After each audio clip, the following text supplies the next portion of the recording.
बोलो जयकारा बोल मेरे श्री गुरु महाराज की जय। सभी गुरुमुख प्रेमियों से सब प्रेम जय सच्चिदानंद। वंदो चरण सरोज गुरु मुद मंगल आगार। जय सेवत नर होत हैं भवसागर से पार। गुरु जी के सुमिरन मात्र से नाशत विघ्न अनंत। तासे सर्वारंभ में ध्यावत हैं सब संत। महापुरुष हमेशा हमें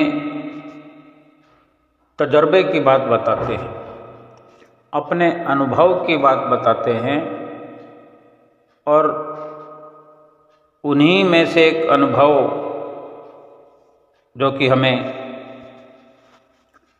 हमारी भक्ति की कम होती लगन के बारे में आगाह करते हैं कि जब हमारी रूहानियत की लगन में कमी आने लगे। कई बार हमने देखा होगा कि जब जब हम संसार की ओर प्रवृत्त होने लगते हैं, संसार में मन भटकने लगता है, भागने लगता है। हम भक्ति करते हुए भी अनेक अनेक बार हम भक्ति से गिरने लगते हैं, लड़खड़ाने लगते हैं, हमारे कदम डगमगाने लगते हैं। जब दोनों प्रकार की विचारधारा होती है कि इधर हमें भक्ति की ओर प्रेरित होना होता है या ठीक प्रकार से हम समझ पाएं कि हमें अभी सत्संग में जाना है, भजन कीर्तन का समय है, सुमरन का समय है, जैसे भी समझ सके कि हमने जैसे निर्धारित किया हुआ है समय कि श्री आरती पूजा का समय है, सुबह का हो या शाम को 7 बजे का समय हमने निर्धारित किया हुआ है या 6 बजे का समय निर्धारित किया हुआ है और समय हो चला है श्री आरती पूजा का और अचानक से कोई आ जाए तो क्या करते हैं? कोई मिलने वाला आ जाए, कोई रिश्तेदार आ जाए, कैसे उसके साथ हमारा व्यवहार है? मजबूर होकर उससे बात करते हैं या खुशियों में आरती पूजा का त्याग कर देते हैं? ठीक प्रकार से तो हम अपने आप से ही जवाब अगर मांगें, अपने भीतर से ही जवाब खोजने की कोशिश करें तो बहुत अच्छे से समझ पाएंगे कि उस वक़्त क्या होता है जब या इसी प्रकार जैसे गुरुमुख प्रेमियों का कुटिया पर जाने का समय होता है, सत्संग में जाने का समय होता है निर्धारित समय पर, रविवार के रविवार ही सही। बहुत से माध्यम हैं समझने के लिए और उसी वक्त कोई आ जाए तो हम क्या करते हैं?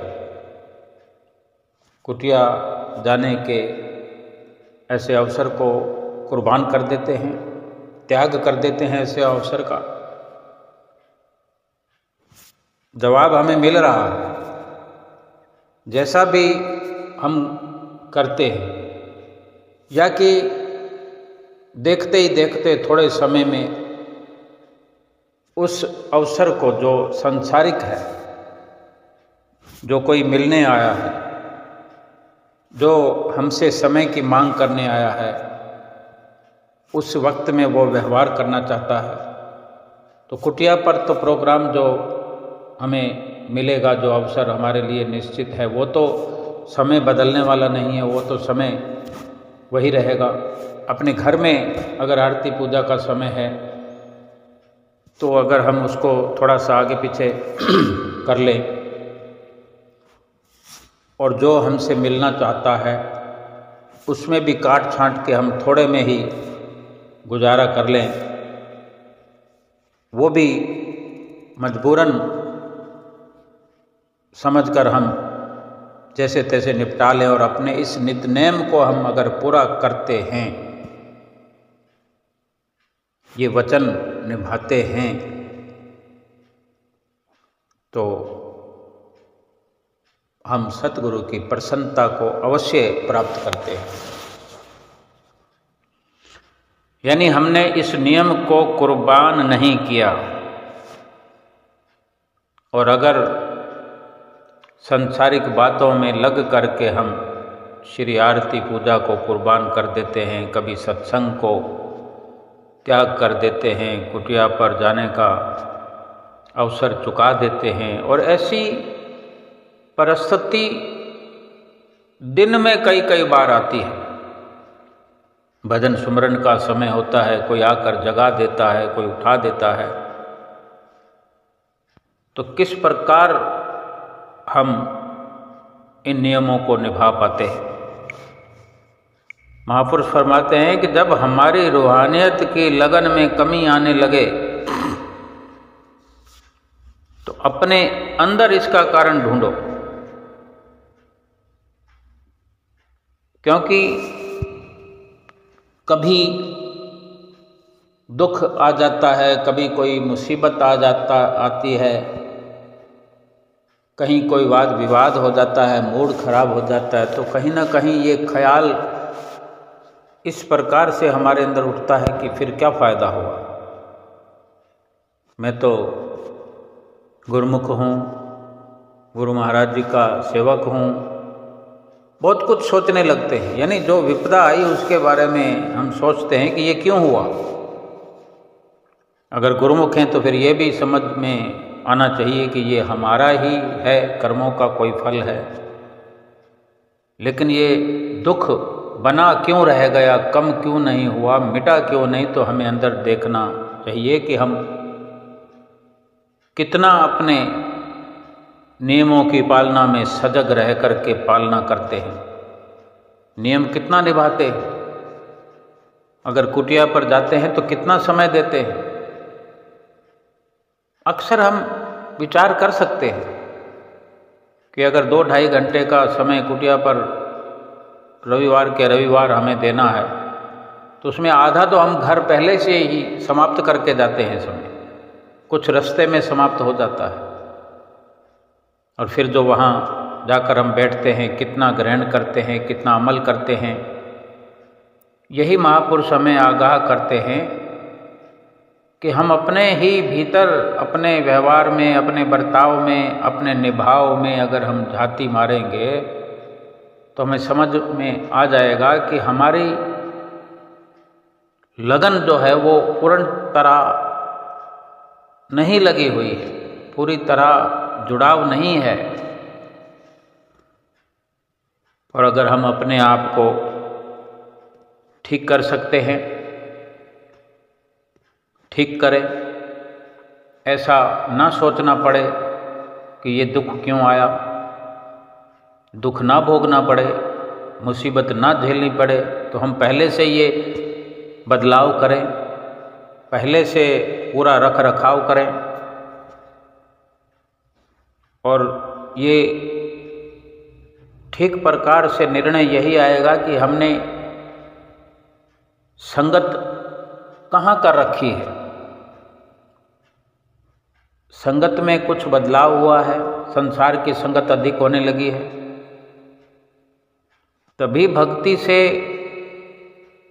मन हटता है, लगन की कमी होती है, क्योंकि वो लगन संसार में लगने लगी है।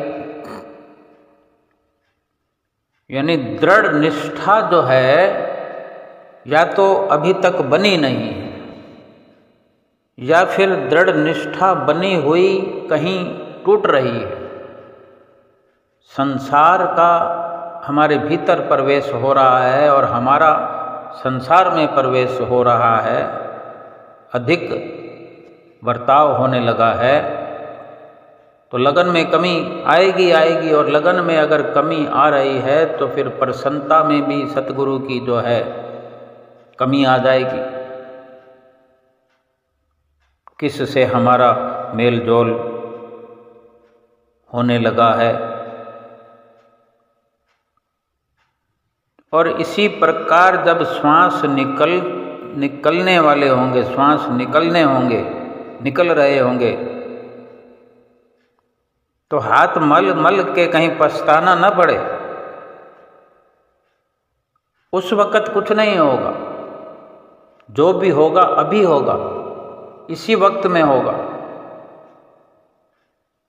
हम सत्संग सुनते हैं, आरती पूजा करते हैं, नियम निभाते हैं, लेकिन किस तरह?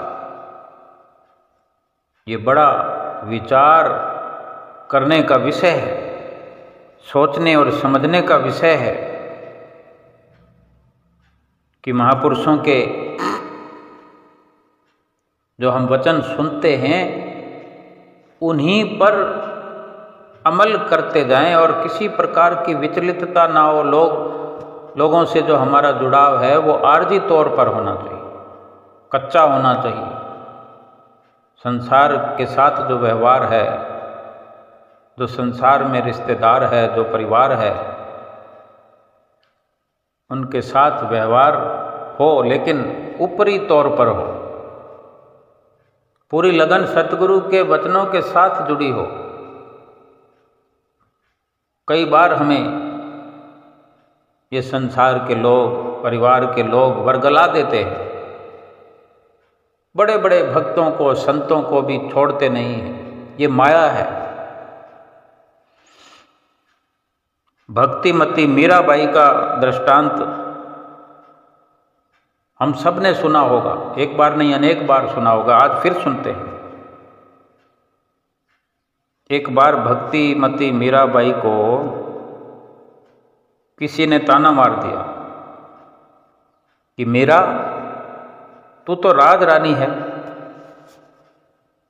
महलों में रहने वाली है, मिष्ठान पकवान खाने वाली है, और तेरे जो सतगुरु हैं, तेरे जो इष्ट हैं, तेरे जो गुरु हैं, वो तो एक मामूली झोपड़े में रहते हैं, उन्हें तो एक वक्त की रोटी भी ठीक से नहीं मिलती। तो अब ये तो स्वाभाविक ही है कि हम अगर किसी से प्यार करते हैं, बेइंतहा प्यार करते हैं, चाहे वो सतगुरु से प्यार हो या संसारिक किसी रिश्ते से प्यार हो, हम उसके बारे में कुछ भी नहीं सुन सकते, बर्दाश्त नहीं होता। अब लेकिन धीरे धीरे भक्ति में हम प्रवेश करते हैं, धीरे धीरे भक्ति हमारे में प्रवेश करती है, और सतगुरु स्वयं हमें ऐसे ऐसे अवसर देकर अपनी सुंदर प्रेरणाओं से मजबूत बनाते हैं, ऐसी ऐसी लीलाएं रचाते हैं। मीराबाई के नाम के आगे भक्तिमती जुड़ा हुआ है कि भक्ति में प्रवीण जो है उसी का नाम इस तरह से लिया जाता है। आज इतिहास में नाम लिखा हुआ है भक्तिमती मीराबाई, भक्ति से भरपूर। और ये सतगुरु की कृपा से आज उसका नाम शास्त्रों में वर्णन है। तो जब उसको ताना किसी ने मारा कि तुम्हारे गुरु तो एक वक्त की रोटी भी ठीक से नहीं खा पाते, तो मीरा से ये सहन कैसे हो सकता था? अब वो मीरा के जो गुरु थे, सतगुरु थे रैदास, वो जूतियां गांठने का काम करते थे, चप्पल जूती गांठते थे, बनाते थे, यही कार्य करते थे। उसमें कितनी आमदनी होती, छोटे से छोटा कार्य करने वाले और कम से कम आमदनी वाले, उनका नाम आज इतिहास में श्रद्धा से लेते हैं कि वो परिपूर्ण सतगुरु का दर्जा रखने वाले थे, जिनकी शिष्या मीराबाई थी। और तब मीरा से ये सहन नहीं हुआ किसी का ऐसा कहना कि तुम्हारे गुरु इस प्रकार से हैं, और कोई शिष्य कैसे बर्दाश्त कर सकता है। मीरा ने तुरंत पालकी मंगवाई और गुरु दर्शनों के लिए चल पड़ी।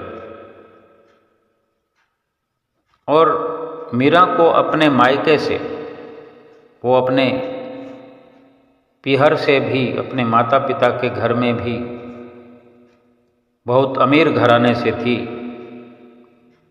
तो अपने ही माता पिता के कन्यादान करते वक्त एक हीरा मीरा को मिला था साथ में।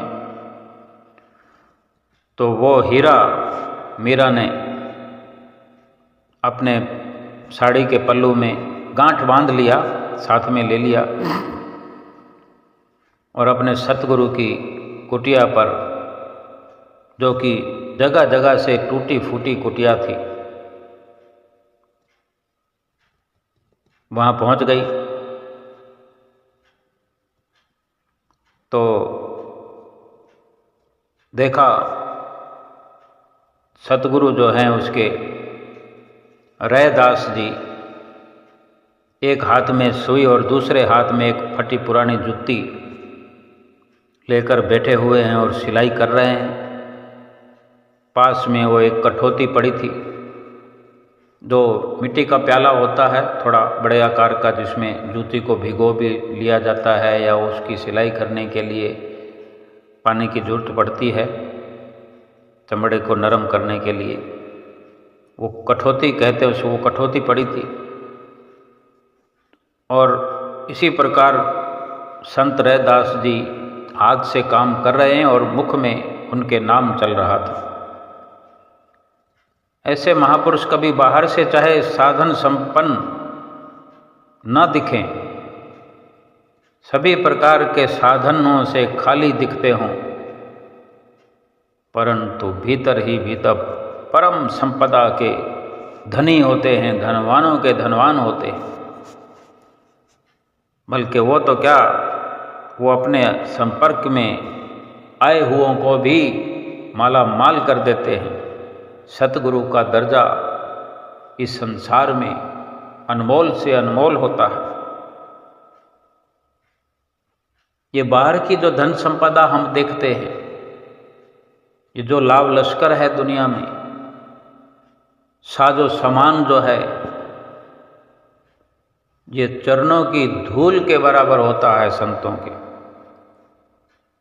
संतों की ये सारी व्यवस्था जो है एक प्रकार से दासी होती है, जब चाहे वो प्रकट कर लें, जब चाहे त्याग कर दें। ये परम संतों का विलक्षण ऐश्वर्य है। तो मीरा जैसे सतगुरु के चरणों में पहुंची, गुरु चरणों में वो गांठ से खोलकर जो बहुमूल्य कीमती हीरा था वो निकाल करके सतगुरु के चरणों में रखा, प्रणाम किया और प्रेम के कारण, श्रद्धा के कारण आँखों से आंसू बह रहे हैं मीराबाई के। हाथ जोड़कर निवेदन करती है, जिसने अपना सर्वे सर्वा सब कुछ अपने सतगुरु को मान लिया हो और अथाह प्रेम दिल की गहराई से जो सतगुरु से करता हो, भला प्रगट में कुछ उसको दिखता है। बेशक ये मायावी दृश्य है, लेकिन फिर भी जीव माया के धोखे में आ ही जाता है। सतगुरु के साथ कुछ ऐसा दृश्य नहीं बर्दाश्त होता और प्रेमवश मीरा के आंसू बह रहे हैं और हाथ जोड़कर निवेदन करने लगी, गुरुदेव, लोग मुझे ताने मारते हैं कि मीरा तू तो महलों में रहती है और तेरे सतगुरु जो हैं उनके पास तो रहने के लिए अच्छी झोपड़ी भी नहीं है, उनकी तो कुटिया भी टूटी फूटी है। गुरुदेव, मुझसे ये सुना नहीं जाता। अपने चरणों में एक दासी की ये बहुत ही तुच्छ भेंट है, स्वीकार कर लीजिए और इस झोंपड़ी और कठौती को छोड़कर तीर्थ यात्रा कीजिए। ये सुनकर आगे संत रैदास जी ने मीरा को और बोलने का मौका ही नहीं दिया और संत रैदास जी बीच में ही बोल पड़े कि मीरा, तुम गिरधर नागर की सेवक होकर के, गिरधर नागर की सेविका होकर तुम ऐसा कहती हो? मुझे इसकी जरूरत नहीं है बेटी। मेरे लिए इस कठौती का पानी ही तीर्थ है, गंगा है, जमुना है, सरस्वती है। और ये जो झोंपड़ी जिसे छोड़ने की बात करती हो, ये झोंपड़ी ही मेरी काशी है। और इतना कहकर रैदास जी ने कठौती में से एक चुल्लू भरकर, एक अंजलि भरकर जल लेकर उसकी धार ऐसे क्या उछाली, उस कठौती से जिसमें वो मैला पानी था, जिसमें वो जुत्ती को डुबाया जाता है बार बार, उसी में वो हाथ डालते हैं और उसी पानी को जो संत रैदास जी ने वर्णन कर दिया कि ये पानी मेरे लिए गंगा जी है, तो भला जिसको सही मायने में जहाँ भी गंगा का रूप नजर आता हो तो गंगा के पानी की एक एक बूंद क्या मायने रखती है, ये अपने भाव पर निर्भर है। यूँ तो हजारों लाखों रोज स्नान करते हैं गंगा जी में, सब तो ये ऐसा भाव नहीं कर पाते। जैसे वर्णन भी है शास्त्रों में कि मन चंगा कठौती में गंगा। ये वही शब्द है जो शास्त्रों में वर्णन आता है कि जिसका मन निर्मल है, जिसका मन निर्मल हो गया है, जिसका रोम रोम निर्मल हो गया है, फिर उसके लिए क्या गंगा और क्या कठौती।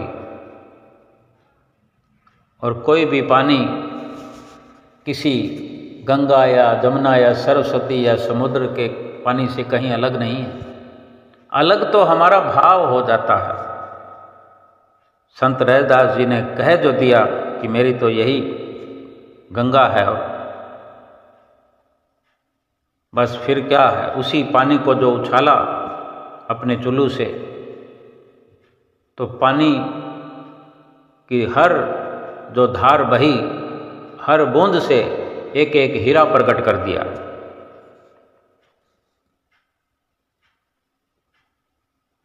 और सच्चे सच्चे हीरे मोती जमीन पर बिखर गए और मीरा चकित होकर के देखती ही रह गई बस। तभी तो मीरा ने अपने सतगुरु से समझ पाया और कृष्ण भगवान से सच्चा प्रेम बढ़ा पाया। और स्वयं मीरा ने अपनी वाणी में वर्णन किया है कि मेरो तो गिरधर गोपाल दूसरो ना कोई। समय समय पर ऐसे वचन भक्तों के होते रहे। भाव कहने का यह है कि हमारी चित्तवृत्ति जो है सतगुरु के प्रेम में, सतगुरु के प्यार में, सतगुरु के दीदार में, सतगुरु के वचनों में जुड़ी रहती है। और हम संसार में रहते हुए, संसार में व्यवहार करते हुए भी कहीं भी अपना चित्त नहीं अटकाते हैं। बेशक संसार का व्यवहार करें, लेकिन चित्त न अटके कहीं पर। केवल यही विचार हमारा परिपक्व हो कि मेरे तो गिरधर गोपाल, दूसरो ना कोई। तो कभी श्वास निकलते वक्त पछताना नहीं पड़ेगा। कभी ऐसा नहीं सोचना पड़ेगा कि हाय, मैंने अपने हाथों से अपने ही पांव पर कुल्हाड़ी मार ली। क्योंकि इस प्रकार की श्रद्धा सतगुरु के प्रति बनी रहे। संसार में पूरा पूरा वक्त इंसान को मिला हुआ है, पूरा लाभ उठाने के लिए अवसर मिला है। बड़ी दया प्रभु की हुई है, बड़ी कृपा भगवान ने की है जो इंसान बनाया है। और उस पर भी बड़ी कृपा हुई जो सतगुरु से मिलाया है। हमारे सतगुरु सच्चे हैं, स्वयं भगवान हैं, फिर भी सारी मर्यादाओं को रख करके, मर्यादाओं के अंदर रह करके हमें चलना सिखाते हैं, भक्ति मार्ग पर अग्रसर करते हैं। हमें बार बार भक्ति और परोपकार की प्रेरणा देते हैं। आत्मा के कल्याण करने की अनेक युक्तियां हमें बतलाते हैं, समझाते हैं कि जागो, उठो, भजन करो, सुमरन करो, ब्रह्म वेला में उठो, अमृत वेला में उठो, ब्रह्म मुहूर्त में उठो और सुमरन के माध्यम से परमात्मा से मिलो। बाहर जो सतगुरु से हम शिक्षा प्राप्त करते हैं, सतगुरु के दर्शन करते हैं, सतगुरु की प्रेरणाओं से ही हम अपने भीतर का वो नज़ारा देख सकते हैं। भीतर ही भीतर बैठा हुआ वही सतगुरु प्यारा देख सकते हैं। जो दर्शन हम बाहर करते हैं वही हम भीतर कर सकते हैं। जो सफ़र हम बाहर शरीर के द्वारा चलते हैं वही शरीर से चलते हुए करते हैं। शरीर वाला शरीर के द्वारा किया हुआ सफ़र देखते हैं, समझते हैं, महसूस करते हैं। वही भक्ति और परमार्थ की तरफ होता हुआ सूक्ष्म सफ़र हम भीतर ही भीतर अपनी जीवात्मा का देख सकते हैं, अपनी जीवात्मा का साक्षात्कार कर सकते हैं। प्राचीन काल से ही ऋषि मुनि, योगी योगीश्वर अमृत वेले उठ करके भजन किया करते थे। ये समय सुबह सवेरे का ईश्वर भजन और आराधना के लिए वो चुना करते थे और इसी अवसर का लाभ उठाया करते थे। गुरबाणी में भी इसकी महिमा कही गई है। गुरु नानक साहब जी ने भी कहा है कि मालिक के सच्चे नाम से जुड़ने के लिए अमृत वेले का समय जो है विशेष गुणकारी है।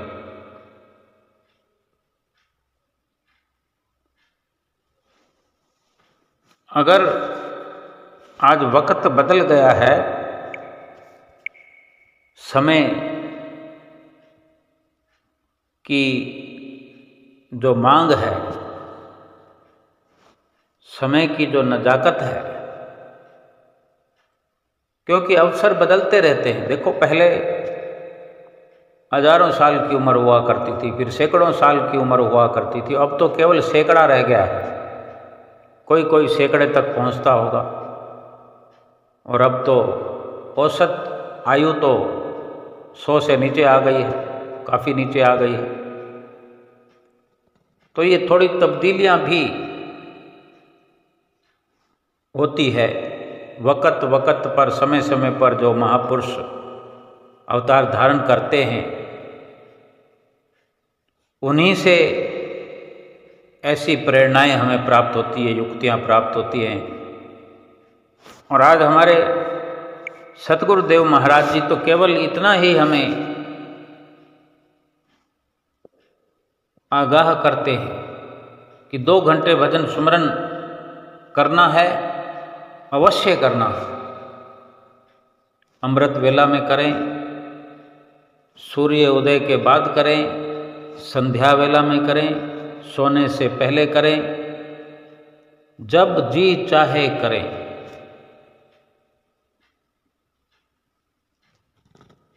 ये अवसर है वो कि हम अपने मनुष्य जीवन को सफल कर सकें।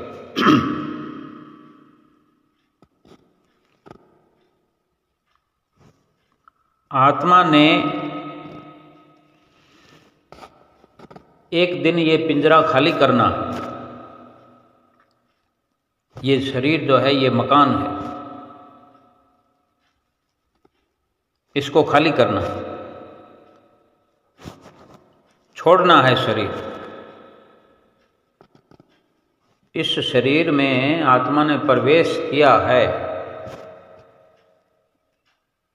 आत्मा शरीर नहीं है, यह शरीर आत्मा नहीं है। शरीर मकान की तरह है और आत्मा इंसान की तरह है। कुछ समय के लिए शरीर रूपी मकान में स्थित है और इसको छोड़ देना है। जैसे एक मकान को खाली करके दूसरा मकान लेना पड़ता है, लेकिन दुविधा रहती है उसकी, जो बार बार मकान खाली करता है, बदलता है। एक दुविधा, एक दुख बना रहता है कि कब मैं अपने घर में जाऊंगा, मेरा अपना मकान कब बनेगा, कब ये रोज रोज का बदलना, प्रवेश करना, खाली करना, फिर लेना, फिर खाली करना। और कैसे कैसे अवसर मिलते हैं, कैसे कैसे मकान मालिक होते हैं। कोई कुछ कहता है, कोई कुछ कहता है, कितनी पीड़ा होती है। ऐसे ही जीवात्मा ना ये मकान खाली करना है, तो अब हम विचार करें कि फिर से किसी शरीर रूपी मकान में जाना है या कि अपने मकान में जाना है। अपना मकान इस आत्मा का, परमात्मा का घर है।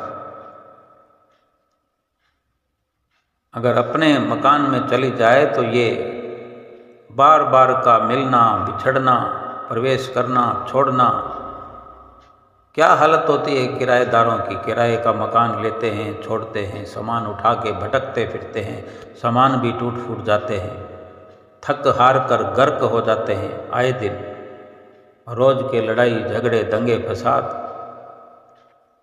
ये एक जन्म की बात है। एक जन्म में इतना दुख महसूस होता है। और ये जो महापुरुष हमें समझाते हैं कि जीवात्मा भी ये शरीर रूपी मकान खाली करती है, तब तक ये बार बार दूसरे शरीर रूपी मकानों में प्रवेश करती रहेगी, खाली करती रहेगी, फिर प्रवेश करेगी, फिर खाली करेगी। ये 84 लाख योनियों के जो जन्म है, ये बार बार उन शरीर रूपी मकानों में प्रवेश करना है जीवात्मा का, और फिर शरीर छोड़ना है, फिर प्रवेश करना है, फिर शरीर छोड़ना है। ये छुटकारा जरूरी है। और परमात्मा के अपने घर में, यानी परमात्मा के घर में, जैसे कि किसी किराएदार का अपने माता पिता के घर में प्रवेश हो जाए, ये सुविधा मिल जाए, आपस में बन जाए। माता पिता का मकान बना हुआ है, उसमें रहने का अवसर मिल जाए, कितना अच्छा हो। सारे झगड़े बखेड़े समाप्त। ऐसे ही ये जीवात्मा जब परमात्मा के साथ मिलन होता है, एकाकार होता है, एकाग्रता होती है, तभी ये जीवन सफल होता है। और इसीलिए संत महापुरुष हमें समझाते हैं, जतलाते हैं कि अपने असली काम में लगो। और असली काम यही है, 5 नियमों की पालना करो, 2 घंटे भजन अभ्यास करो। ये जो भजन सुमरन की साधना है, ये जीते जी जिंदा अवस्था में ही शरीर से अलग होने की साधना है। जीते जी मरने की साधना है। मर भी गए और मरे भी नहीं। यानी जब चित्त हमारा सुमरन करते हुए परमात्मा से जुड़ता है, 10वें द्वार में जब बैठक होती है, शरीर तो हमने छोड़ दिया। जब जीव आत्मा शरीर से ऊपर उठ गई तो शरीर छोड़ दिया, तो समझो शरीर छूट गया तो मृत्यु हो गई। लेकिन जब सुमरन समाप्त होता है तो हम वही के वही हैं। मरा तो कोई भी नहीं है। मरने का भाव हमने समझ लिया। और यही प्रयास बार बार करने से, जैसे मौत के समय आत्मा शरीर से अलग हो जाती है, इसी प्रकार हम दिन में कई बार या एक साथ एक बार अपने आप को शरीर से अलग कर लेते हैं। तो ये अभ्यास ही हमें इस जीवन में सुख रूप बनाता है। ये भजन सुमरण ही जिसका शरीर छूट करके, जीवात्मा शरीर छोड़ करके अगर 84 लाख योनियों में नहीं जाती है, भजनीक आत्मा है, वो परमात्मा से मिलन होता है, तो उसका ये निशान है कि जो बार बार सुमरण करते हैं, रोज का रोज शरीर छोड़ करके, शरीर के ख्याल से, शरीर के हिसाब से तो शरीर छोड़ दिया है तो समझो मृत्यु हो गई है। क्योंकि आत्मा ऊपर आसमानी स्वर्ग और बैकुंठों के लोकों में सफ़र करने लगती है, ऊपर के लोकों में आनंद लेने लगती है। जीवित मृतक हो रहो तजो खलक आस, रक्षक समर्थ सतगुरु मत दुख पावे दास। ये वो नसीबों वाली घड़ियां होती है जो सतगुरु के प्यारों को मिलती है, जो सतगुरु से प्यार करते हैं। सतगुरु भी उनसे दुलार करते हैं। हम अगर विचार करते हैं, अगर हम समझने का पूरा प्रयास करते हैं, तो ठीक से समझ पाएंगे कि जो सुमरन भजन हमारे जीवन में क्या मायने रखते हैं, क्या मायने रखता है, कितने लाभ का कार्य है।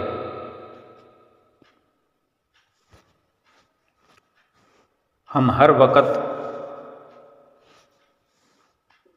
अगर संसार में लगते हैं, जुड़ते हैं, भक्ति की राह से भटकते हैं, तो गिरावट की ओर जाते हैं।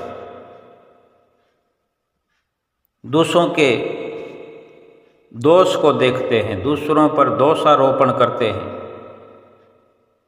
हम अपने दोषों को छिपाते हैं और दूसरों के लिए खुद हम कठोरता से निर्णय कर देते हैं। इस प्रकार का दृष्टिकोण गुरुमुख प्रेमियों को शोभा नहीं देता। हमें अपना दृष्टिकोण बदलना चाहिए। दूसरों को एक प्रकार से क्षमा कर देना चाहिए, क्षमा करना सीखना चाहिए और अपनी ही त्रुटियों का कठोरता से निरीक्षण करके सुधार करना चाहिए। बड़ी गहराई से निरीक्षण करें अपना, बड़ी गहराई से निहारें, तो हम देख पाएंगे कि हमारे अंदर कितनी त्रुटियां हैं, कितनी भयंकर मोह और माया की बीमारी से ग्रस्त है हमारा हृदय। और हमें जो सतगुरु की शरण मिली है, हमें जो रात और दिन जगा रहे हैं, खुली आंखें होते हुए भी हमें जगा रहे हैं, तो हम समझने का प्रयास करें कि जागना क्या है और सोना क्या है। मोह और माया से हमें जगा रहे हैं। हम मोह और माया की नींद में सो रहे हैं, खुली आंखों में सो रहे हैं। आंखें होते हुए, आंखों से दिखाई देते हुए माया के खड्डों में जा जा के बार बार गिर रहे हैं। और सतगुरु हमें आवाज़ लगा रहे हैं, पुकार कर रहे हैं, बार बार हमें पुकार रहे हैं। क्या हमारा ये परम कर्तव्य नहीं बनता? कितनी भारी रचना हमारे सतगुरु ने हमारे लिए की है। हर प्रकार से हमें यही समझाना चाहते हैं कि केवल भाव जो है सच्चाई से भरा हुआ, रिश्ता हमारा सत्य से जुड़ा हो, ये भाव ही तो था जो संत रैदास ने उस कठौती के पानी को गंगा का रूप करार दिया, तो गंगा का रूप ही हो गया और उसी पानी के छींटों से सच्चे मोती निकल पड़े। हम तो गंगा में जाकर भी स्नान करें तो कोई पानी मोती जैसा हमें नहीं महसूस होता, क्योंकि भाव नहीं है हमारे अंदर। आज सतगुरु हमें श्री आनंदपुर में, श्री आनंदपुर धाम में बैठ करके, वहाँ विराजमान होकर के हर समय आवाज़ दे रहे हैं। ये ऐसा युग है, कलयुग। सारा संसार बेशक दुखों में गलतान है, लेकिन हम इसी कलयुग में ही जिंदा हैं और जिंदा मिसाल हैं कि ये कलयुग हमारे लिए सुखों का वरदान है। कि कितनी सतगुरु की रहमतें जो हैं घर बैठे हमें मिल रही है। हर गुरुमुख के घर में, हर प्रेमी के घर में श्री परमहंस विराजमान है। आरती पूजा हो रही है, सत्संग हो रहा है, दर्शन हो रहे हैं। गुरुमुख प्रेमी सतगुरु के चरण धो रहे हैं, चरणामृत पी रहे हैं, तिलक लगा रहे हैं, अपने भाग मना रहे हैं, श्री परमहंसों को भोग लगा रहे हैं, श्री आरती पूजा नित्य नित्य गा रहे हैं, भजन अभ्यास में लगे हुए हैं, कुटिया पर जा कर के सत्संग भंडारे सेवा के अवसर प्राप्त कर रहे हैं। श्री आनंदपुर धाम में पहुंच करके, श्री प्रयाग धाम में पहुंच करके सतगुरु के हाजिर हजूर दर्शनों के नज़ारे अपने हृदय मंदिर में भर रहे हैं। लेकिन अगर भाव से भरपूर है गुरुमुख प्रेमी, श्रद्धा से भरपूर है, तो यकीनन हमारे घर का पानी, हमारे घर के नल का पानी भी आनंद सरोवर के बराबर है, प्रयाग सरोवर के बराबर है, चरणामृत के बराबर है, क्योंकि भाव हमारा हर वक़्त सतगुरु के चरणों से जुड़ा हुआ है, सतगुरु के वचनों की पालना में लगा हुआ है, सुमरन हो रहा है, श्री आरती पूजा हो रही है, सत्संग हो रहा है, सत्य के साथ जुड़ा हुआ हमारा मन हर पल निर्मल हुआ जा रहा है, निर्मल हुआ जा रहा है। निर्मलता की पराकाष्ठा पर उभरता हुआ ये मन है, जो कि महापुरुष फरमाते हैं, भगवान श्री रामचंद्र जी महाराज रामायण में कथन है कि करते हैं, निर्मल मन जन सोई मोहि पावा, मोहे कपट छल छिद्र न भावा।